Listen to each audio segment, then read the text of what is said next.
It offers you something, obviously. That's very, very, very clear. But it doesn't make it true. It doesn't make the existence claims of Christianity true. It's all obvious nonsense.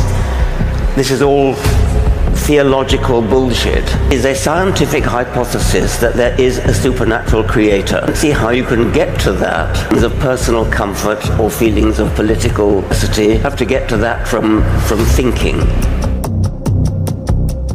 Let's take the moral thing first. Islam is a nasty religion. I think we agree about that. But Christianity is not all that nice either. And when you think about Christianity, Christianity is obsessed with sin. St. Augustine said that we all inherit the sin of Adam. Well, of course he didn't exist, but so we inherit original sin. Original sin came down in the semen. Jesus was not conceived with semen, that's why he's clear of sin. His mother Mary had to be clear of sin as well, so she had to have an immaculate conception. This is all obvious nonsense. This is all theological bullshit. And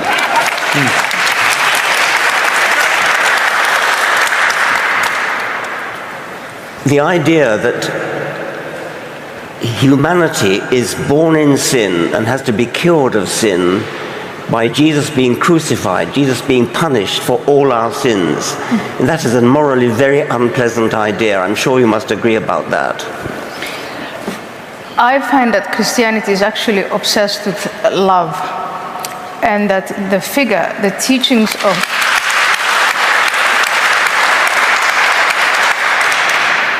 the teaching of Christ, as I see it, and again, I'm a brand new Christian, but what I'm finding out, which is the opposite of growing up as a Muslim, the message of Islam, but the message of Christianity I get is that it's a message of love, it's a message of redemption, and it's a story of renewal and rebirth. And so Jesus dying and rising again, for me, symbolizes that story. And in a small way, I felt like I had died and I was reborn. And that story of redemption and rebirth, I think makes Christianity actually a very, very powerful story for the human condition and human existence, and the pain of suffering, but also our internal, the recognition of what you call sin, but perhaps the character defects, that both good and evil are there, but that both good and evil are in us. I think those teachings in Christianity are far more powerful and have led to, I think, the flourishing of Western civilization, compared to, say, growing up as a Muslim, when I was taught that really the only way for you to be faithful is to fear, naked fear, and to have these sets of obligations which you basically obey. And that was very much about power, it was centered around hellfire and all of these other things. And so Christianity, as I experience, I'll give you an example. When I was an atheist and I was going all over both the United States and all over Europe, mocking Christians, making fun of them, making fun of faith, as you're doing now, dear Richard. I was walking with 6 to 7 men at any given time, protecting me, armed, from things that I said that were offensive to Muslims, or Muslims thought were offensive to them. Christians were writing me letters saying, you know, we're going to pray for you, you're misguided. And I think that alone defines for me the distinction between Christianity in general, mainstream Christianity, and mainstream Islam. Richard Dawkins is absolutely right to call the concept of original sin irrational. The entire idea depends on Adam and Eve being real historical people. But they weren't. Genetics proves that humans never came from a single couple. The Human Genome Project and later studies show that our species descended from a population of at least several thousand early humans. not to. The claim that sin is passed through semen and that Jesus had to be born without it to stay pure is not just pseudoscientific, it's based on ancient misunderstandings of biology. We now know that moral behavior, empathy, and cooperation evolved through natural selection long before Christianity existed. You don't need sin or supernatural sacrifice to explain human decency. And the crucifixion as a form of cosmic justice? Think about it. An all-powerful God creates a system where he needs to kill his own son to forgive people he made imperfect. That's not justice. That's primitive blood magic. It's the same mindset that drove ancient cultures to sacrifice goats or people to please their gods. In every measurable way, history, science, and ethics, Dawkins's view holds up. Christianity isn't morally superior. It's just better marketed. Well, I must say, I've never met a vicar that I didn't like. I mean, they're always very, very nice people. Yeah. But nevertheless, the stuff they believe is obvious nonsense. And you have to take the whole package, because when you talked about Jesus rising from the dead, you don't believe Jesus rose from the dead, surely? I choose to believe that Jesus rose from the dead. You choose to believe it? Yes, and that is a matter of choice. And it's a matter, I think it has to go back to, is there something or is there nothing? And I think you start with, there is nothing. And yes, for years I agreed with you, there's nothing.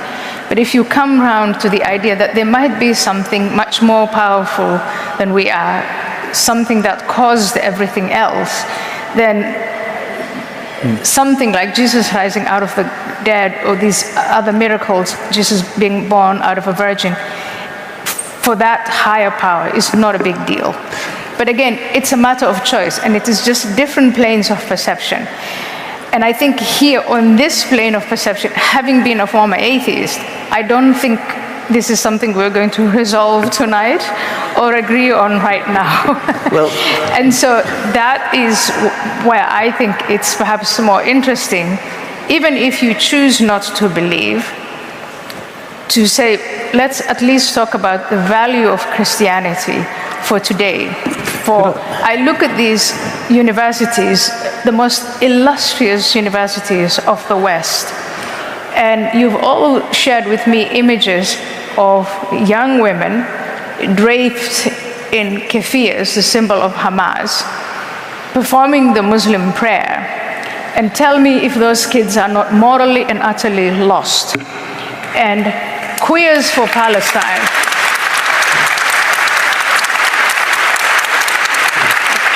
So while you and I and Steven Pinker and all of those wonderful people were locked up in our ivory towers, let's ask ourselves what was happening on the ground, because in the last 6 decades, we pretty much demonized Christianity and the teachings of Christianity out of the public space, out of school, out of universities. And a vacuum occurred, and that vacuum is now being filled, as G.K. Chesterton said, not because people have come to reason, but because now they'll believe in anything. There are very awful forces today out there that are claiming the hearts and minds and souls of these young students. And when you say there is nothing, you offer them nothing. We're getting into the bigger political, cultural question. I just feel it's worth pressing one more time on this. What you said, agree to disagree, and I understand, having read Richard's letter to you, that literal belief is the bit that he can't get past. Are you saying that you don't literally believe those things? You talked about planes of reality. Is it that you see a beauty in those things and choose to suspend your rational judgment, or do you literally believe them? Yeah, I mean, I think there is something subjective, and there's a choice. There are things that you see and perceive that a different person cannot perceive. Art, music.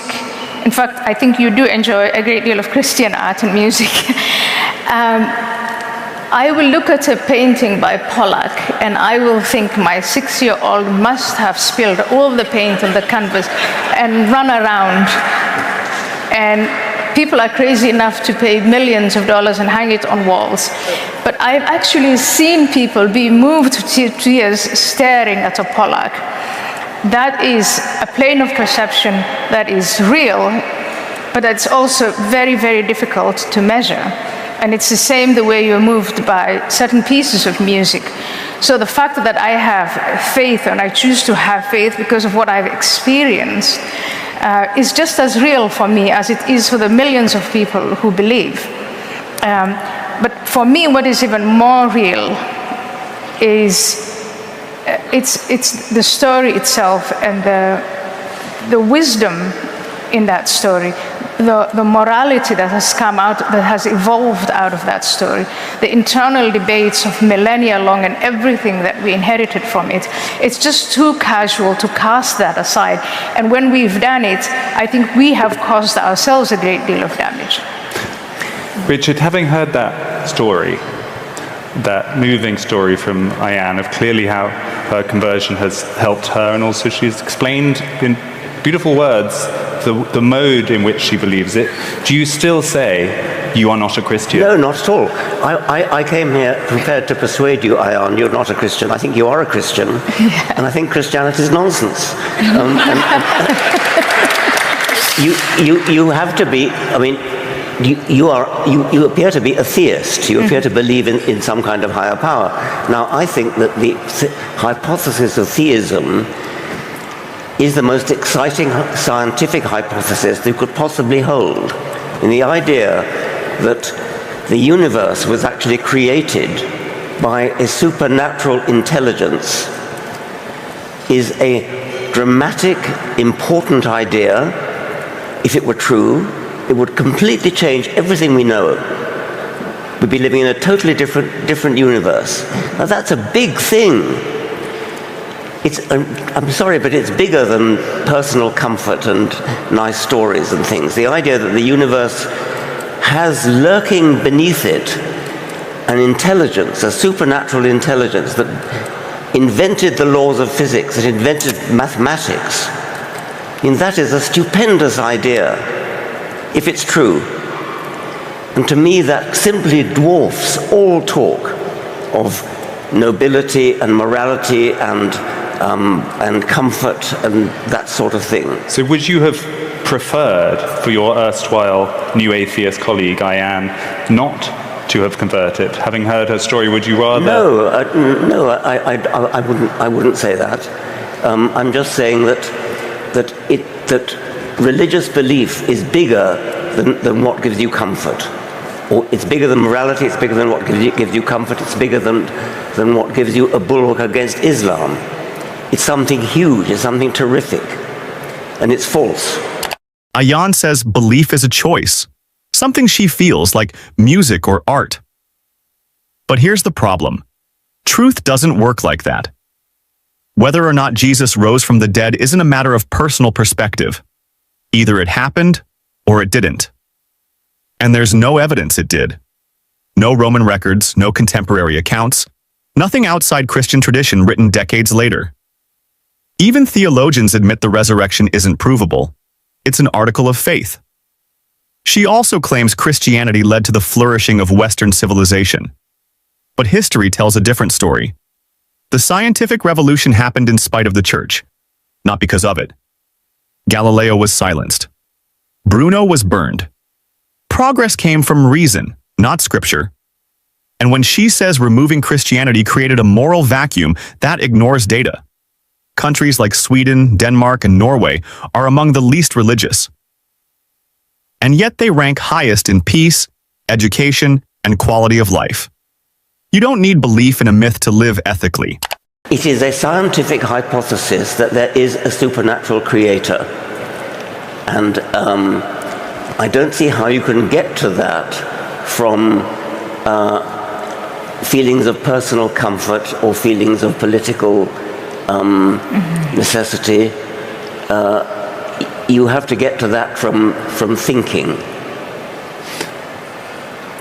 And that brings us to consciousness. So first of all, the hypothesis itself, which even if you don't allow for set religion aside, the hypothesis of where did all this come from and how did it begin, again, there is no consensus on that.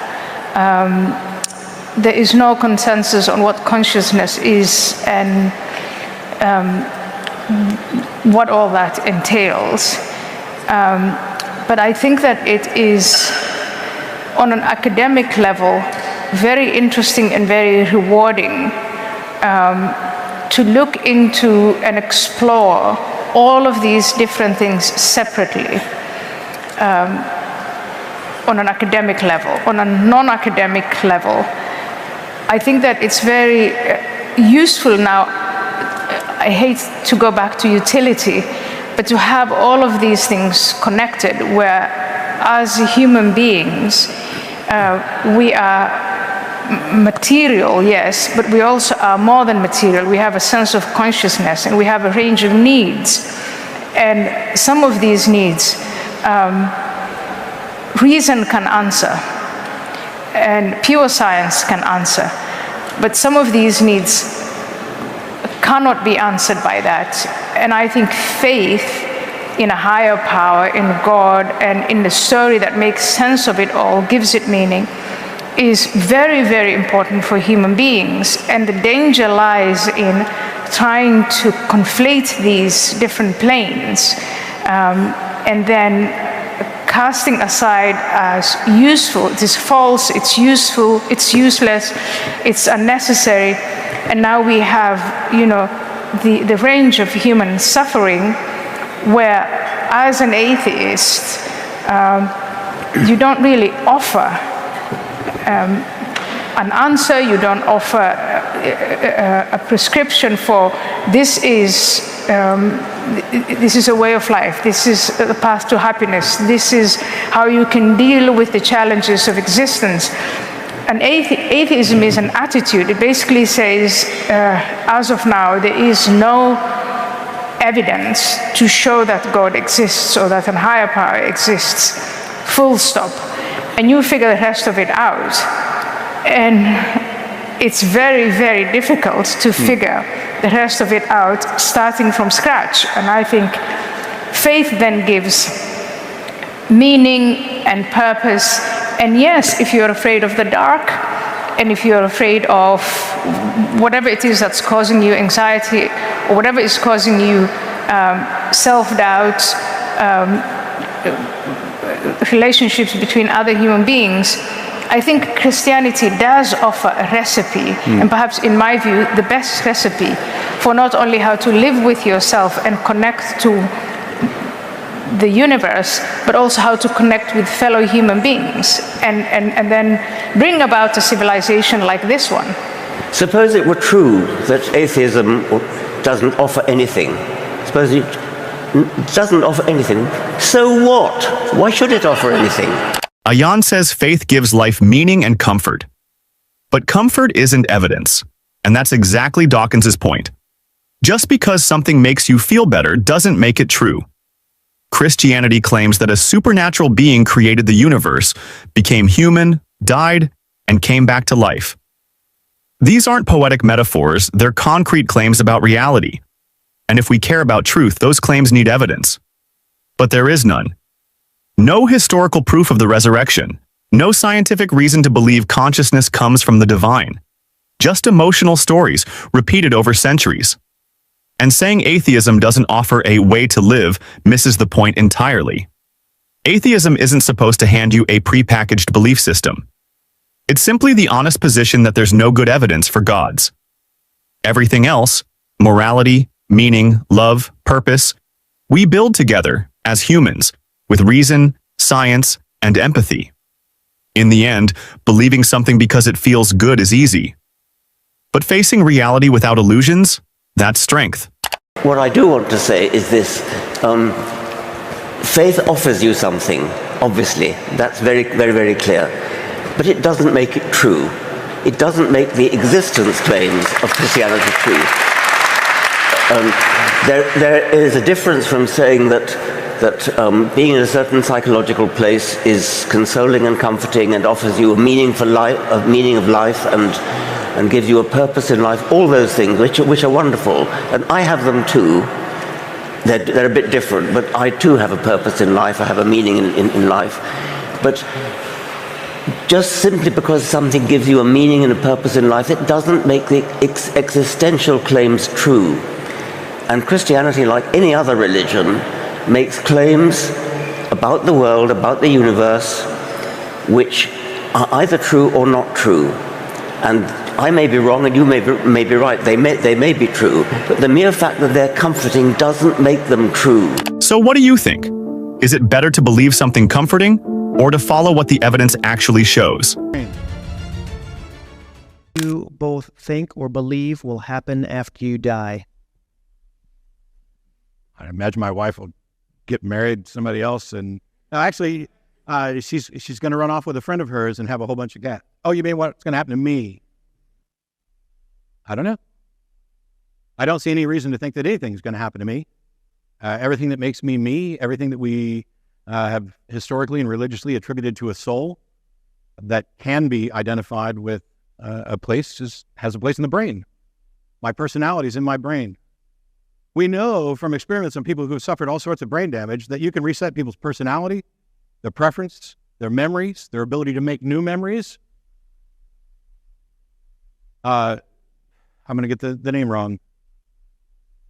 Vishwanathan. Somebody will know. Anyway, did a talk at one of the religion summits about a split brain patient, hemispherectomy. They can communicate with both halves, and each half has a separate personality and a separate identity and communicates independently. One half, Christian. The other half, atheist. Now, I guess you could argue that when we split that brain in half, there was only enough soul for one side, and the other side just got, shafted. But everything we know about what makes us us, our likes, our preferences, our desires, they're all a product of the brain. Now, a lot of theists would say that there's a soul behind it all, as a puppet master, the ghost in the machine. And yet there's no evidence to support this. And it doesn't make sense in the model. If I suffer severe brain damage and all of a sudden I don't remember the past, I don't remember that I love my wife, I don't like the same foods, I don't want to interact with the same people, and now all of a sudden I believe in God, am I the same person? I don't think so. Haven't we really kind of ended up with a whole new person? I have an argument that I use partially as a joke. It's an argument that demonstrates, according to some traditions, nobody's in heaven, and it's really easy. In heaven, there's no suffering and no sadness, according to some traditions. My mom is convinced she's going to heaven. She's convinced I'm going to hell. I don't know who's going to end up in heaven, but it won't be my mom. There's no way my mom could be up in heaven, not suffering and not sad that her son is in hell. And if God does some kind of magic to take that out of her, it's not my mom anymore. It's a facsimile of my mom. Some kind of robotic worshiping thing that's not my mom. My mom and I disagree vehemently on religious stuff, so much so we don't talk about it anymore because we love each other. We'd like to have a civil, Thanksgiving or Christmas or whatever religious holiday drives me up there to visit and hang out. By the way, we celebrate Christmas, have a big white tree with peppermints and stuff on it. It's awesome. Entirely secular stuff. We're stealing it back because Christianity stole most of those things from other religions. And Easter too, but I'm not that big on eggs and candy because I'm diabetic. But everything that we know about us takes place in our brain. The brain gets damaged. Are you the same person? I don't know. The math on souls is confusing. Sam Harris has talked about the math on souls for people who believe that zygotes get a soul because the embryo will sometimes split and then we get together. So when it splits, does it have two souls? And then when it comes back together, does it just have one? Or now do we have a body with two souls? Or did we not put a soul in until afterwards? Or does it happen when he breathes his first breath, as the Jews believed? It doesn't make any sense. The math on souls doesn't make sense. The science on souls doesn't make any sense. There's no reason to think that there's some kind of ghost dictating what goes on in my brain. We haven't even gotten into free will. Cliff keeps asserting that we have it. I'm not convinced we do, at least not in the sense that he's talking about. I don't know what's going to happen to me when I'm dead. I'm pretty sure my body's going to rot, my brain's going to stop working, and I will cease to exist. And it didn't bother me before I was alive, so I don't see what'd bother me afterwards. When Matt says everything we are, our thoughts, memories, personality, comes from the brain, he's not just guessing. We have real evidence for that. Brain scans show that damage to specific areas can completely change how a person behaves. People with strokes or brain injuries sometimes lose their ability to recognize loved ones, form memories, or even control their emotions. There's also the famous case of split brain patients. When the brain is divided, each half can act like its own person, sometimes with completely different beliefs. If a soul were running the show, how does that even make sense? Matt brings up a good point about heaven, too. If someone you love goes to hell, but you're not sad in heaven, are you really you anymore? It sounds more like a version of you with your emotions turned off. That's not comforting. It's unsettling. And scientifically, we've never found any evidence of a soul. No energy, no signal, no mechanism. It's all based on belief, not observation. Now, let's hear what Cliff has to say about this. Guys, we got to be honest with each other. If there is no God, we know exactly what happens when we die. If there is no God, there's no life after death. If there is no God, you are matter and energy.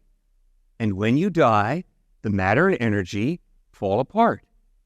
So let's not act like maybe there's life after death. No, that's illogical. If there is no God, when you die, when I die, we become fertilizer. Very logical, very reasonable. But you know what the problem is? The problem is that I've got to do funerals for families that are atheist or agnostic. Inevitably, what happens to me is I'm standing there and they're coming up to me saying, well, you know, maybe, the Great Spirit. Excuse me? Great Spirit? What are you talking about? If there is no God, there's no spirit. There's matter and energy. And when we die, the matter and energy falls apart. Now, don't get scared. Just face reality. Be objective. And don't allow your fears to get you knocking your knees saying, oh, well, maybe. Oh, well, possibly. No. Be rational. Use your good mind. If there is no God, when you die, you rot. When I die, I rot. End of story. Just think about it. Now, there's an alternative to that. And the alternative is that if there's a supernatural God, then possibly there is life after death. And I can promise you, I would never believe there's life after death because I'm scared to die. That's being a wimp. That's being a coward. Instead, you'd better use your brain, and you better start thinking, and you better figure out, does the evidence point to there being something more to reality than matter and energy, there being some type of God, or does there not? And then secondly, you better use your brain, and you better think real clearly. Does the historical evidence point to Jesus having died and risen from the dead or not? And I can promise you, if you believe there's life after death because you're scared to die, you're an intellectual wimp. And I would never believe there's life after death because I find it attractive. And Matt is wrong. I don't believe there's life after death because I've got this deep longing for life after death. But I'll tell you exactly what I do. If I find that I have a deep longing for something, I look at the evidence to find out, is there any truth to it or not? And if there's no truth to it, I drop it. But if there is evidence to support it, I would be very wise to follow that evidence. Now, why do I believe there's life after death? First of all, because the evidence is there is a supernatural God. And second of all, because the historical evidence is that Jesus was dead, and 3 days later, he rose from the dead. And the people who saw him risen from the dead died not for belief. They died for what they claimed to have seen, the dead Christ risen from the dead. If you claim to have seen something like Matthew, Mark, John, Thomas, Philip, Andrew, Peter, if you claim to have seen the dead Christ risen from the dead, and then you stand before Roman soldiers, and the Roman soldiers say Caesar is Lord and live, or else maintain that Jesus is risen from the dead, and we will execute you for it. And if you stand there and say, I'm sorry, I've seen Jesus risen from the dead, that gives your claim tremendous credibility. So the evidence is Jesus rose from the dead.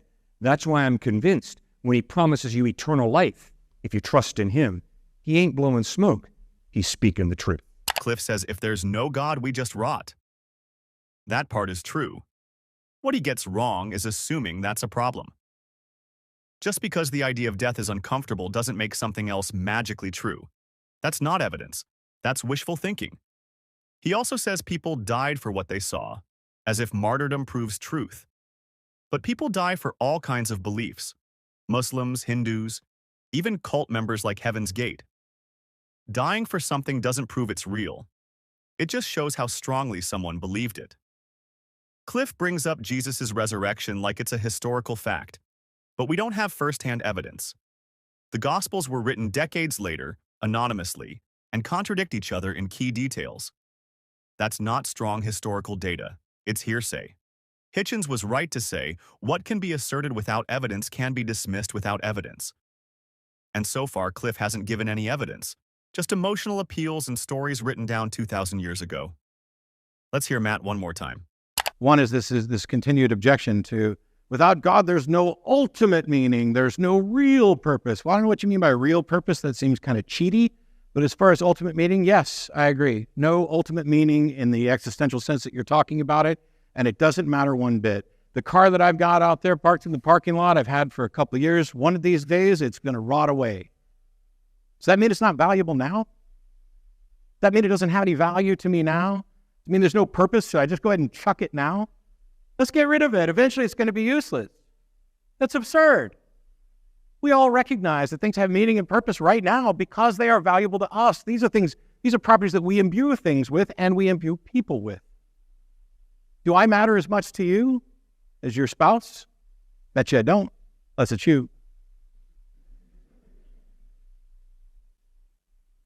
This idea that without the ultimate meaning, or if something is ultimately meaningless, doesn't mean it is always meaningless, or it doesn't mean it's meaningless in every way. This idea about morality, that it's all relative. Actually, I'm a staunch defender of absolute morality.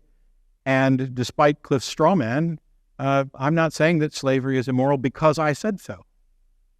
It might surprise some people to know that while I don't think there's intrinsic value, I think that there is value in people, and that's the value that we imbue them with.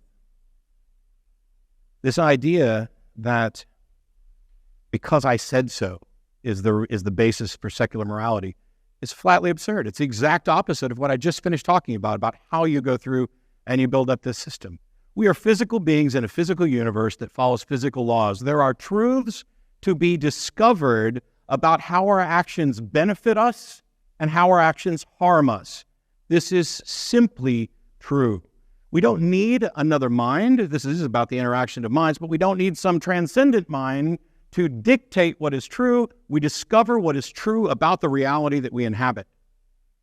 God or not, soul or not, we can choose everything on the list that Cliff just talked about being good to each other and building a productive society and caring and loving and trying to end poverty, trying to end oppression, and trying to build a better society. We can do all of that just because it's the right thing to do. There's no evidence for a soul. In fact, there's good evidence against it. There's no evidence or not enough evidence of the various God claims that are out there, or not any particularly good evidence, at least that I've been made aware of. But I could be wrong. And tomorrow, I could find out that there is a God and that I do have a soul. And it wouldn't change very much for me as far as how I end up living my life, because I've already come to good reasons to do things. I'm open to being corrected on them, but what's going to correct me is reason and evidence, not appealing to a God. And if people ask me, well, what are you going to do if you die and you end up standing before God? Hey, I tried. I used my brain. I followed the evidence where it was. And by the way, if your character is actually accurately depicted in the Bible or the Quran, I don't want nothing to do with you. I'm already morally superior to you. I already care more about people than you do. I know. I've never sanctioned slavery, never sanctioned genocide. Gods have. Do all religions lead to the same God? I don't know. I think it's unlikely. I think they clearly all define God differently. I think you could go right down into the same church on the same pew and get two different people, and they're going to define God differently, and they're going to have different views of God. I think there's as many different religions as there are people trying to practice them. And my concern isn't whether or not they all lead to the same God. It's what kind of world do they end up creating. Because why should I care about an afterlife that I don't know whether or not it exists when I've got a life that I know that I have and I'd like to make it better? And if your religion is impeding on the ability of people who don't practice your religion or those who do from living the best life they can right now, then your religion's a problem. That goes for Islam and Christianity and Scientology and Hinduism and everything. If you're advocating something that is detracting from the good of this world, you're part of the problem. Does being an atheist require the same faith that believing in God does? No, seriously. It doesn't require any faith to not believe something. It doesn't. Now, if atheism was this assertion that there are no gods, ooh, I pissed some people off.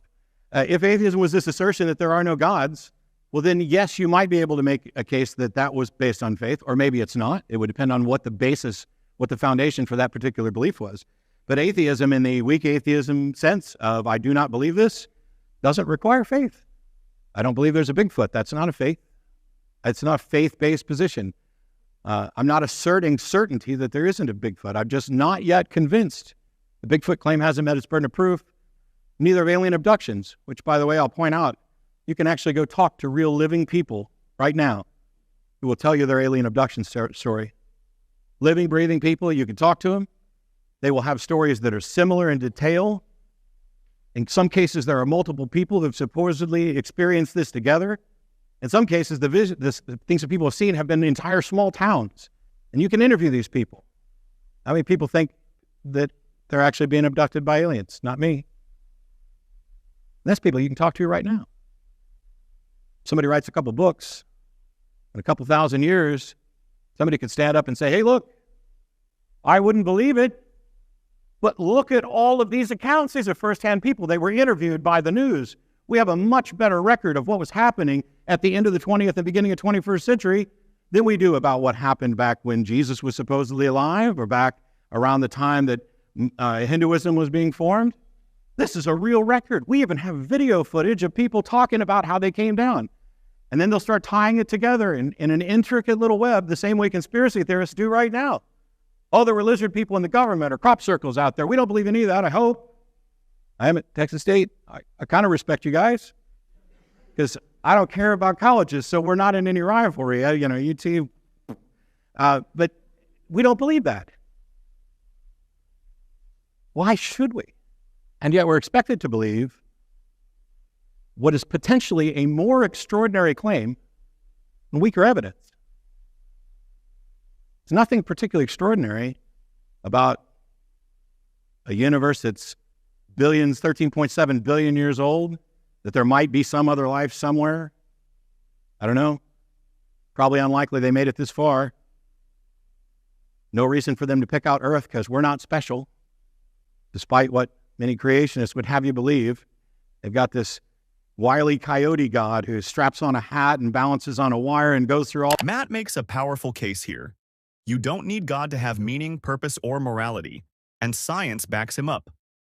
Studies in neuroscience, psychology, and evolutionary biology show that humans are wired for empathy, cooperation, and moral reasoning. Not because of religion, but because these traits helped us survive and thrive as social beings.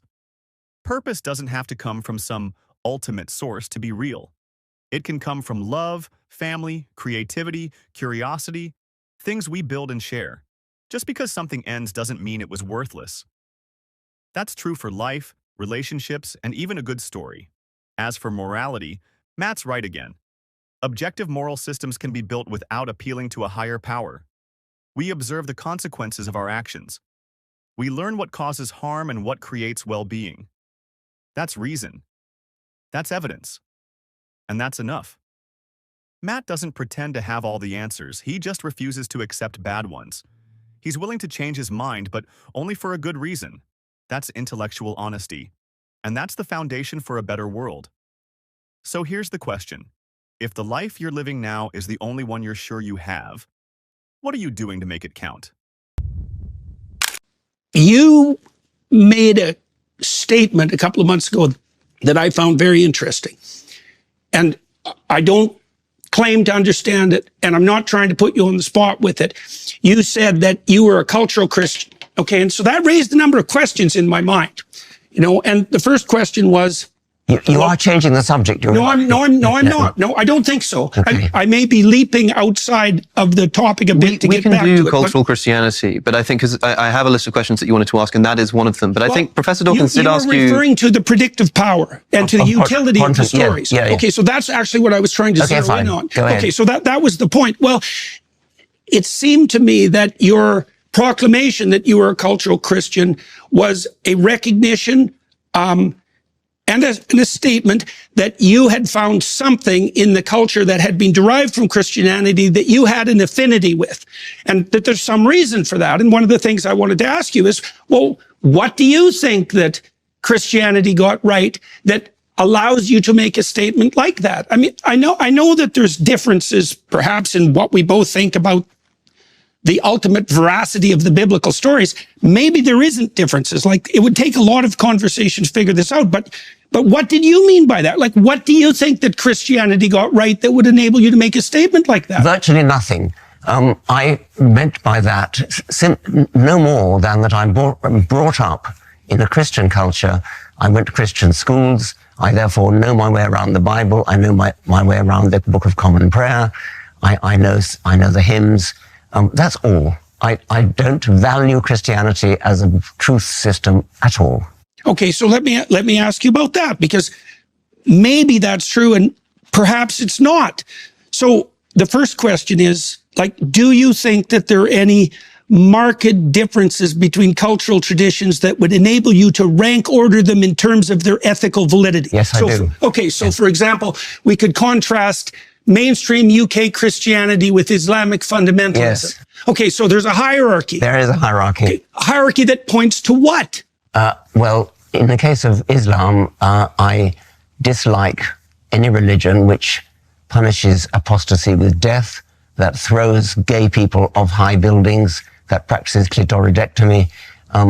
That seems to me to place Islam on a lower level than Christianity, but that's not to say anything very positive about Christianity. Well, it might be to say something positive about Christianity. Like, I think that question is open, because you might ask yourself, what did Christianity get right that led it away from those particular presumptions and towards something that you regard as more ethically appropriate? Like, this isn't a trivial question. It's a very modest claim.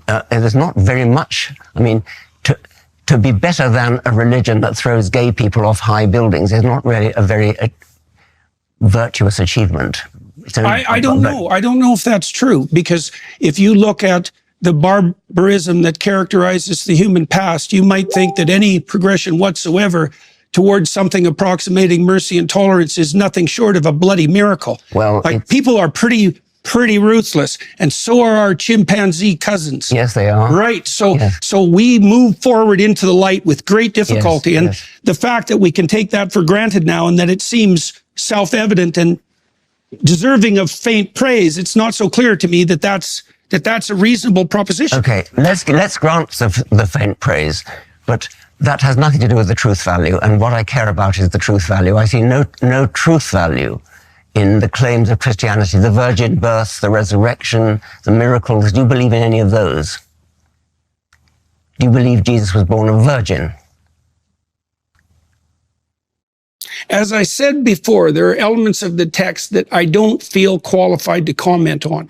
My experience has been that the more, I know from a metaphorical perspective and from a mythic perspective what the story of the virgin birth means, and I accept that. I know, for example, that any culture that doesn't hold the image of the woman and infant sacred dies. And I don't know how that needs to be expressed in a form. Is it true, though? Do you mean that you don't know? Well, Dawkins is making an evidence-based argument. Christianity as a belief system doesn't hold up to scrutiny. There's no empirical evidence for the virgin birth, resurrection, or miracles. None of these claims meet the standards of historical verification. For example, Bart Ehrman, a respected New Testament scholar, points out that the Gospels were written decades after Jesus' death by anonymous authors, full of contradictions and theological bias. That's not reliable evidence, it's religious tradition. When Peterson talks about holding the mother and child sacred, he shifts to metaphor. But metaphors don't prove anything. They might feel meaningful, but they're not evidence for a god, a virgin birth, or divinity. Dawkins stays focused on truth. Peterson avoids the question entirely. When Dawkins is asked something, he gives a clear answer. When Peterson is asked, he deflects. That's why Dawkins calls it out. Maybe Peterson doesn't actually believe these things and doesn't want to admit it. And the idea that Christianity led us toward mercy and tolerance? History doesn't support that. The Inquisition, witch trials, slavery justified by scripture, and opposition to women's rights and science all came from dominant Christian cultures. Progress came in spite of religion, not because of it. Led by secular thinkers like Voltaire, Thomas Paine, Bertrand Russell, and modern human rights advocates. Dawkins is right to say, cultural familiarity doesn't mean truth, and religious comfort doesn't equal evidence. Let's continue watching. Let me ask you about that, because truth, this is something I talked with Sam Harris about too. Truth, as we know, is a tricky business. Do you think there are differences in the truth claims between different writers of fiction? Like, is Dostoevsky more profound than... No, well, I wouldn't call fiction truth claims anyway. I mean, these are... Then on what grounds do we rank order the fiction in terms of quality? Like, Dostoevsky is a profound purveyor of fiction on the philosophical front, unbelievably deep and profound. Yes, there's something true about what he's writing about. It's nothing to do with the truth that science is concerned with. The truth of science is the truth that gets us to the moon. I mean, this is nothing to do with whether one writer of fiction has a sort of insight into human nature. That goes without saying. I accept that. Okay, so how do we deal with the notion that on the purely factual side, how do we deal with the idea, let's take you talked about clitoridectomy, let's talk about the oppression of women. Yes. We make a scientific case that that's inappropriate? Or is it a case that we're making on some other grounds? Like I see in the Judeo-Christian tradition, one of the earliest pronouncements is that both men and women carry the image of God, both. And that sets a certain tone to everything that follows. And it is a remarkable proclamation given its radical age, that both men and women carry the image of God and are to be treated as something with intrinsic value outside of the domain of power and politics. And it isn't obvious to me, having thought about this a lot, how we deal with that in the pure realm of fact. Because one of the facts is, if I can oppress you, why the hell shouldn't I? Yeah, my job is to keep things on track here. I think there are a number of questions which Professor Dawkins has asked quite directly that we still haven't really heard an answer for. Okay. And Professor Dawkins asking about the virgin birth. You started talking about metaphor, you started talking about myth. I think anybody listening to this conversation will understand that maybe a society that doesn't believe in the virgin birth won't work. Maybe that's the predictive power that you're talking about. But I think you must understand that when Professor Dawkins is asking you, do you believe that Jesus was born of a virgin? He means something like a biological fact. And by the way, saying I don't know, or saying, I'm not qualified to comment, is an answer to that question, but is that your answer, that you don't know? I said earlier, and I would hold to this, is that there are elements of the text that I don't know that I'm incapable of fully accounting for. I can't account for what the fundamental reality and significance of the notion of the resurrection is. My knowledge just ends. Sure, but I know that whatever happened as a consequence of the origination and the promotion of the Christian story was powerful enough to bring Rome to its knees and demolish the pagan enterprise. So there's some power in that story that's remarkable. Let's stick to the virgin birth. Yes. Yeah. And, well, the virgin birth results from a mistranslation of Isaiah. You know that. Like these sorts of questions, what would you say? They don't strike me as... They're not getting to the point. I know the story has a purpose. Yes. Well, and look, I understand that there's perfect reasons to debate this. I know that, and I know that your question is more than valid, but it's beside the issue as far as I'm concerned, and it's partly because, well, when we started this conversation, I said, for example, that it appears to be the case that a description of the structure through which we see the world is a story. We see the world through a story. And so that's a remarkable thing. That's a remarkable discovery, and it's emerged probably in the last 60 years in multiple disciplines, because we have to prioritize our facts. And so we prioritize them according to a particular pattern. And there are patterns that seem to work and to propagate themselves properly and to orient cultures towards life abundant. And there are other patterns, the pattern of Cain, for example, that lead to absolute bloody devastation. And I don't know exactly how to construe that sort of truth. But we talked about the oppression of women, for example. It's like, how do you make a case on purely factual grounds that women should be treated as equals? It's a moral question, and I know that's exactly. And I was dealing with a factual question, which is, did Jesus have a father? And you won't answer it. Well, Jesus it's a different kind of question. Father and a heavenly father, like almost all mythological heroes. So he wasn't born of a virgin, then. So you're saying that Jesus was not born of a virgin? I said, first of all, that I don't know how to mediate the fact-value dichotomy in that case. I said the same thing about the resurrection. It's not a value. It's a simple fact. I mean, did a man have intercourse with Mary and produce Jesus? That's a factual question. Dawkins asked a simple question. Was Jesus born of a virgin? Peterson danced around it for minutes without answering. That's exactly the problem Dawkins is pointing out.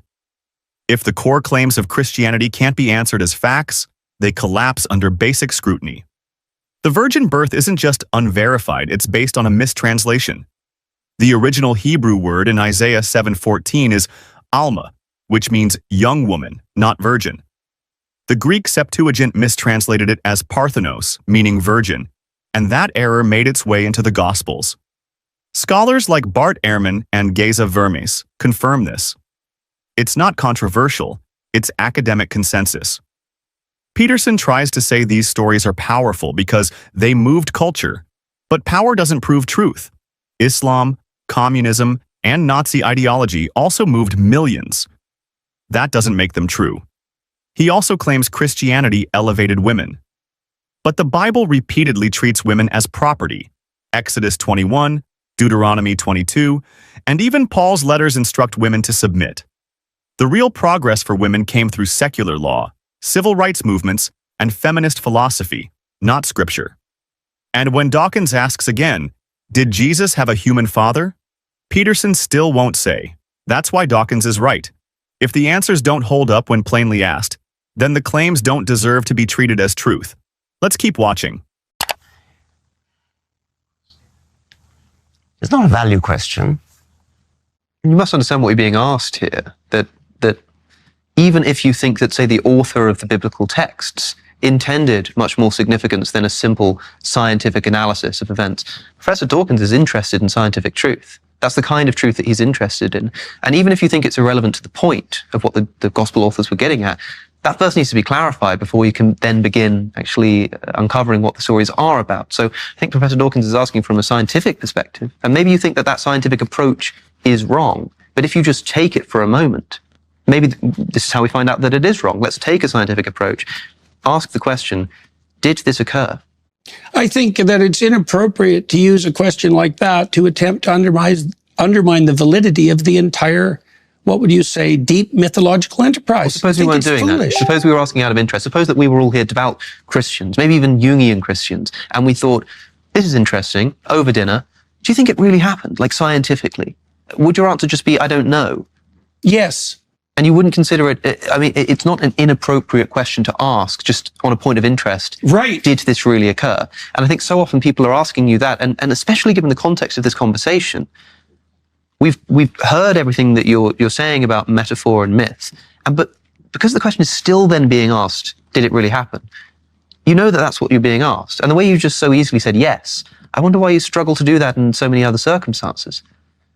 I think because I don't look at the situation the same. The way that Dr. Dawkins and I look at the situation are really quite different, and at many, many, many levels. You know, so even on the meme question, for example, you know, like, I know the literature on the history of religious ideas. I see how these ideas have battled across millennia in a manner that is very reminiscent to me of the same sort of claim that Dr. Dawkins is putting forward with regards to meme. I know that literature. Dr. Dawkins doesn't know that literature. And it's very difficult for me to communicate from within the confines of that literature because it's extensive and deep. And we're dealing with things that we don't understand the relationship between metaphoric truth and value-predicated truth and factual truth. We don't understand that. It's a big problem. There's no evidence whatsoever from the scientific perspective that we can orient ourselves in the world merely in consequence of the facts. Sure. And that's a fact. And it's a fact that's been detailed out in great detail in the last 60 years by people from a variety of different disciplines. We have to prioritize the facts. That's a value hierarchy. There may be true and false ways of prioritizing facts, but you can't determine the truth or falsehood of the way that you prioritize facts by making reference to the facts. That's a big problem. Okay, let's talk about that as perhaps a slight detour here, because I think we do need to come back to this Christ resurrection thing. But Professor Dawkins, would you say that underlying the scientific enterprise is a fundamentally unscientific assumption? You can make scientific investigations in the world, but in order to do so, you need to choose what to prioritize. You need to choose what to investigate. You also need to value the truth. You need to have a value and a motivation for doing it in the first place. Those kinds of things cannot themselves be scientifically justified. And so does the scientific enterprise have an unscientific assumption of the space? I suppose it does. I mean, I think that maybe just be Jordan and Richard, by the way. I think that Jordan prioritizes myth and I prioritize fact. And I think myth is kind of vaguely interesting, but is not the be-all and end-all of my life. I think it's somewhat secondary to scientific fact, the sort of facts that tell us how old the universe is, how old the world is, the history of life, the engineering achievements of landing a spacecraft on a comet. These are the things that science can do. And as I said, the predictions of quantum theory, to come back to that, the predictions of quantum theory, which are verified to a sufficient number of decimal places that it's equivalent to predicting the width of North America to one hair's breadth. Now, that is, however difficult quantum theory is to understand, that is what you can get from quantum theory. Now, the mysteries of the Bible, if they are mysteries, aren't in the same league. I mean, they just don't cut it. Peterson keeps dodging a basic question.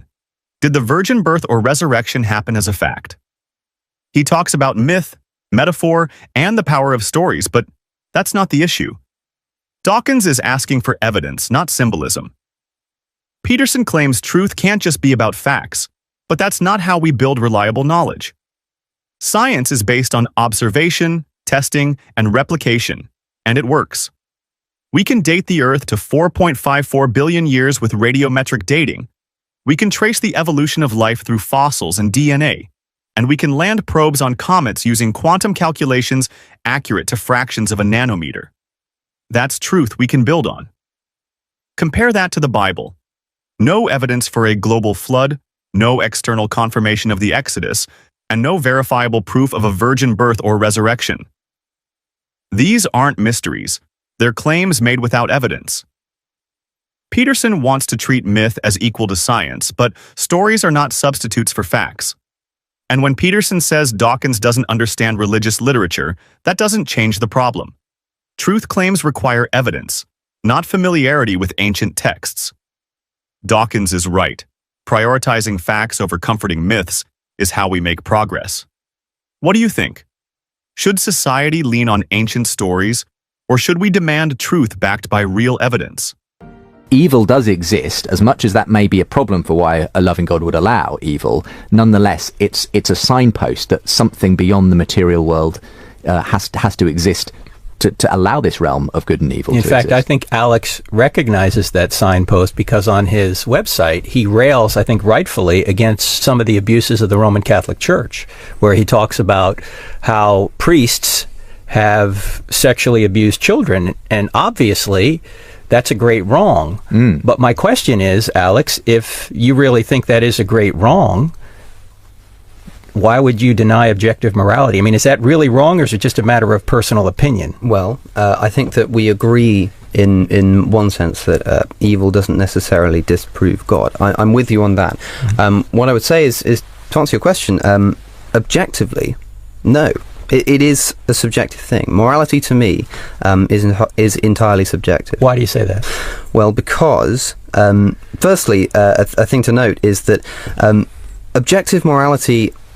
Well, let's talk about what objective actually means, I suppose. Objectivity, to me, if you want my definition, would be to say that it is true regardless of human intervention, regardless of human consciousness. For instance, the Earth orbits the Sun. That would be true if all humans disappeared. Right. Every single one of them. It would still be an objective fact. But to say that murder is wrong, if every human disappeared, that couldn't still be wrong, surely. That would be a nonsense concept without some kind of human psychology. The only way that you could argue that perhaps it would still be wrong is if there was some kind of transcendent being.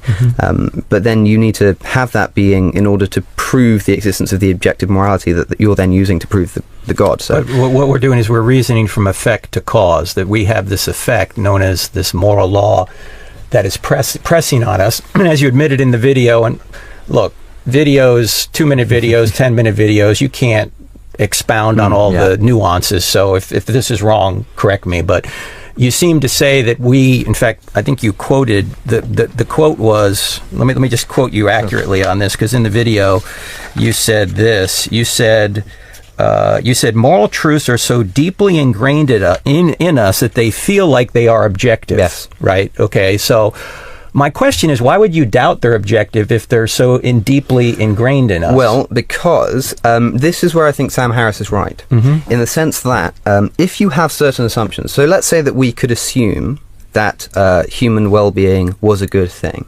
We'll discuss why shortly, but let's say we assume that. We could then say that it is objectively true that we should act in certain ways, for instance, trying not to murder people. And that would then become an objective morality. Right. So because evolution has instilled within us, through genetics, a drive to stay alive, then we can derive objective moral truths about how we should act in order that complies with this inner nature, which I think has come about through evolution. So even if you don't subscribe to the idea that certain moral actions, such as not killing or not stealing, have come about through evolution, the instinctual nature within us to stay alive causes us to think of those as objective truths.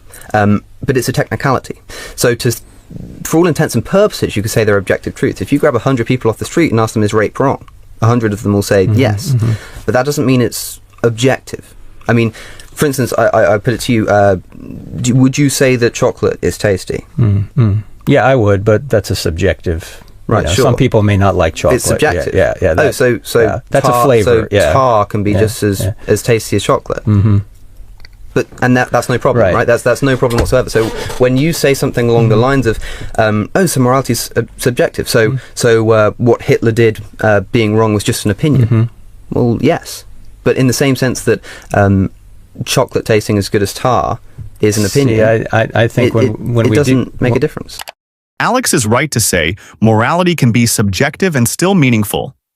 We don't need a God to recognize that rape, murder, or child abuse are wrong, because we understand harm, suffering, and empathy directly as human beings. That's not a weakness in morality. It's how moral reasoning actually works. Research in evolutionary psychology shows that our sense of right and wrong developed to help humans cooperate and survive. Empathy, fairness, and reciprocity are traits seen not just in humans but in primates, elephants, even rats. These aren't divine instructions. They're natural, social instincts shaped over millions of years. Moral philosopher Philippa Foot showed that moral claims are grounded in human needs and natural facts, not commands from above. When we say something is wrong, we're pointing to real-world harm, not breaking a supernatural rule. Frank's claim that moral disagreement means morality must be objective misunderstands how moral systems develop. Disagreement doesn't mean there's no truth. It means we're still working to understand it, like any area of knowledge. Let's hear Frank Turek's response. Well, no, I think it does, because it's much more obvious that, say, sexually abusing children is wrong than atheism's true. Right. So why would you say that atheism's true in order to avoid the obvious conclusion that sexually abusing children is wrong. You already know sexually abusing children is wrong. Now, if you want to use an evolutionary argument, the problem is that undercuts everything you think. Because if everything we think is the product of evolution, the product of the laws of physics or biology or whatever it is, then why should we believe anything we think? Forget about morality for a second. Why should we even believe that atheism is true or that Christianity is true? If we're completely... I'm sorry, I'm suffering from jet lag here. If our thoughts are the result of some random evolutionary process, why should we believe anything we think is true? Well, the first thing is that evolution isn't a random process. But that aside, it's let me put it this way: it's either directed by an outside intelligence or it's not. Sure. Okay. I'll give if you it's not directed by an outside intelligence, then it's random. Yes. So. So, if it's directed by intelligence, then perhaps God exists. If it's not directed by intelligence, why should we believe anything we think? It's this idea. It's almost sort of existential. You know, why should we believe anything if there's no guidance? To me, it's like asking the question, like you said earlier, about, you know, how do we know that we even exist, or that the universe wasn't created last Thursday? For me, it's somewhat based on consensus. It doesn't prove it's true, but reason is one of those things that we need to assume in order to get anywhere. In the same sense, we need to assume that we exist in order to have a philosophical discussion. No, that's a very wise point. I agree with you. The question is, how do we explain reason on a naturalistic worldview? Well, reason and consciousness can be explained as coming about through evolution. The way in which we sense the world. But let's stop there for just a second, though, Alex. If that's the case, why should we trust it? Oh, well, we don't necessarily have to. Again, it's a subjective thing. But every single person... But that would mean reason's subjective. Yes, it is. Well, if reason is subjective, then... If reason's not subjective, then how do you and I come to different conclusions, both using reason? Because we have free will. If reason's subjective, we couldn't even communicate. If there weren't these objective, unchanging laws of logic... well, yes, there are objective rules and tenets of reason, but reason itself is subjective in the same way that morality, you can say, under certain assumptions, there are objective truths about morality. If you have a certain assumption about reason, then yes, there are objective tenets. Well, that's what I mean. These immaterial laws of logic that aren't made of molecules, how do we explain those on a naturalistic worldview? How do you mean? How do we explain? Why are there laws of logic?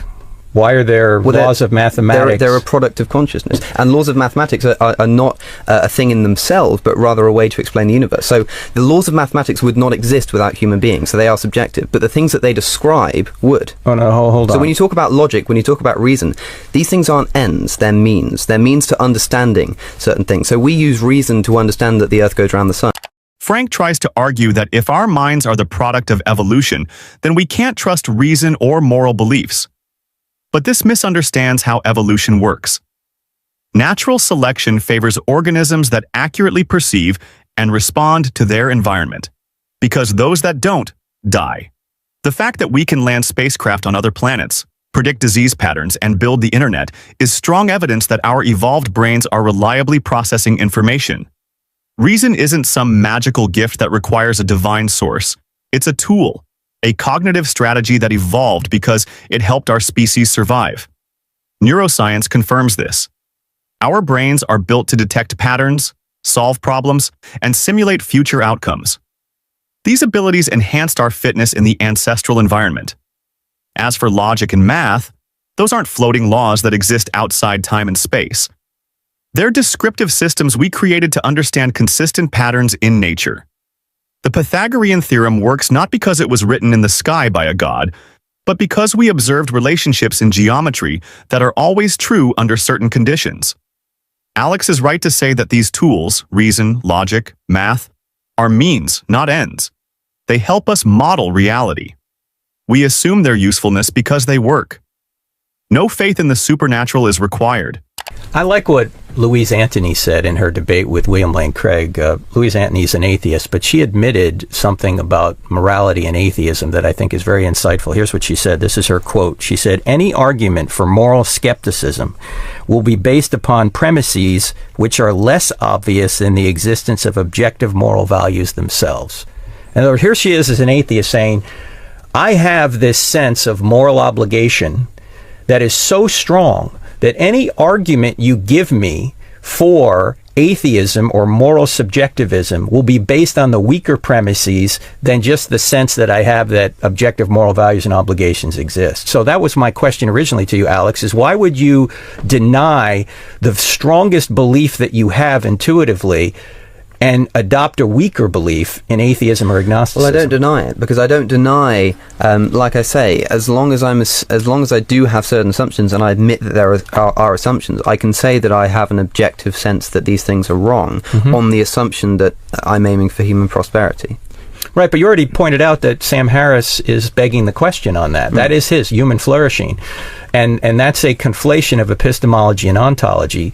And as you pointed out, rightfully so, and 18 years old, he's already figured this out, which I didn't know this is 18, that Sam Harris is confusing epistemology and ontology. He's assuming what he's trying to prove. But the problem with Sam Harris's argument is he's going in there trying to show that certain things are right or wrong based on science. What I'm trying to do is say why people experience things as right or wrong based on science, which can be done. So I can say the reason that I feel that this is right and wrong is because of this. What I can't say is that this is right or wrong because of this. I mean, does this mean, is it a problem for you then, telling people what they ought to do? Because there's a sense in which, you know, if you see a society being racist or treating women unequally or whatever it might be. Or Catholic priests abusing children like you do on your website, you say that's wrong? For me, the problem has always been, for the atheist who denies objective morality, is what right do you have to tell someone else? Because they're just acting according to their subjective preferences. Well, the subjective preferences, I find, in these cases, we often agree. So, for instance, if I meet a member of the Ku Klux Klan, we can find common ground in the sense that I might say, okay, so why is this wrong? Why is that wrong? Why? Until we get to the final point and they say, well, I think that it's because my worldview is better for humanity. And I say, well, hang on, so do I. I think my worldview is better for humanity. So let's go on the assumption that what we want is to get what's best for humanity. And here's how I think my worldview leads to that. So even people... but if they say, but I don't believe black people are human... What do you say to that? Well, that's the thing. Then the discussion doesn't then the discussion becomes trying to prove how they are. Right. You sort of remove the need for a basis once you find out what the basis of their beliefs are. Once you find that common ground. For instance, me and you agree. You and I agree that, for instance, I assume that we would agree that human flourishing is a good thing. Oh, sure. But you would say that that's because you have that in you because of God. I say that I have that in me because of evolution. It's not just because it's in me, but because there's an objective standard of goodness outside of ourselves. Absolutely and fine. so when you say that we can agree that we want to have a better society, as Justin pointed out earlier, you're implying a best. Because in order to say something's better or worse, you have to imply a best. Well, what is that best? What is the ontological grounding of that best? Not necessarily. You don't have to have... this reminds me of one of Thomas Aquinas' famous 5 ways, the degrees of perfection. There doesn't need to be an absolute perfection to have an idea of something which is more perfect than something else. And to your reference of C.S. Lewis... I think there would have to be a standard of perfection or a standard that you're aiming for to say you're getting closer to that standard or further away, better or worse. It's like your reference to C.S. Lewis. You can't know a crooked line without having some idea of straight. I don't think that's true. For instance, think of it this way. Why is it not true? It's not a case, if you're talking about good and evil, you don't need evil to know good. If you think about, say you have a flat plane. You're absolutely right about that. Think about you have a flat plane. You don't need evil to know good, I agree with you. So you need good to know evil, though. I don't think so either. If you have a flat plane, you can see like a hill, like an indentation on that flat plane. Now, the rest of that plane is not a valley. You don't need the valley to understand the hill. You just need the hill in comparison to what is neutral. So you can have evil compared to what is neutral. You can have good compared to what is neutral. You don't need the two extremes. What would be your definition of evil? My definition of evil? Well, that's a very broad thing. But if you're asking me, again, subjectively, anything I would say that unwarrantedly elicits human suffering or animal suffering to an extent. Okay, so that would imply that it's the opposite of human flourishing. So it's very difficult to define evil without reference to good. Not necessarily. It's not. It may be the opposite of human flourishing, but it's also just the absence of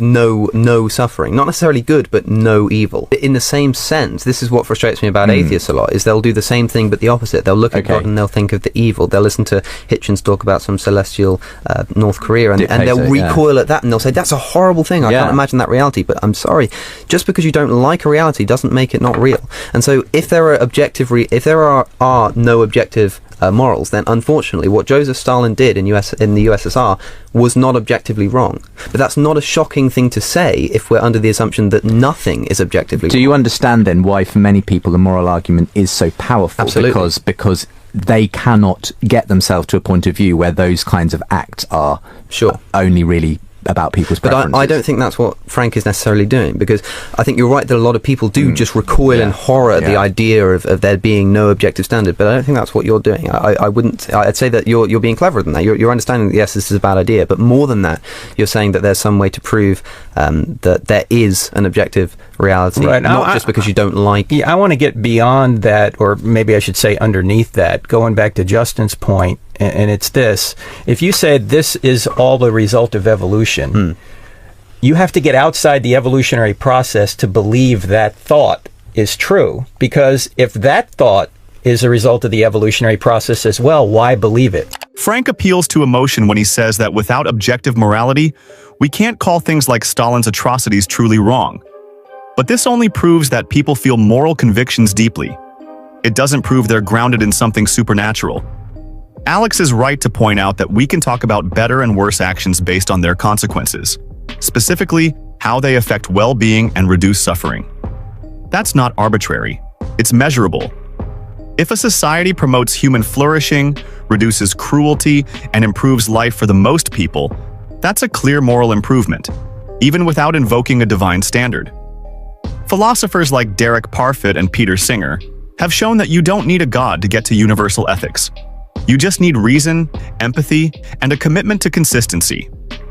Most people already agree on basic moral values because we're wired for empathy and shaped by social norms.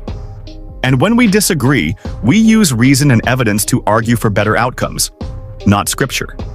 Christianity doesn't own morality.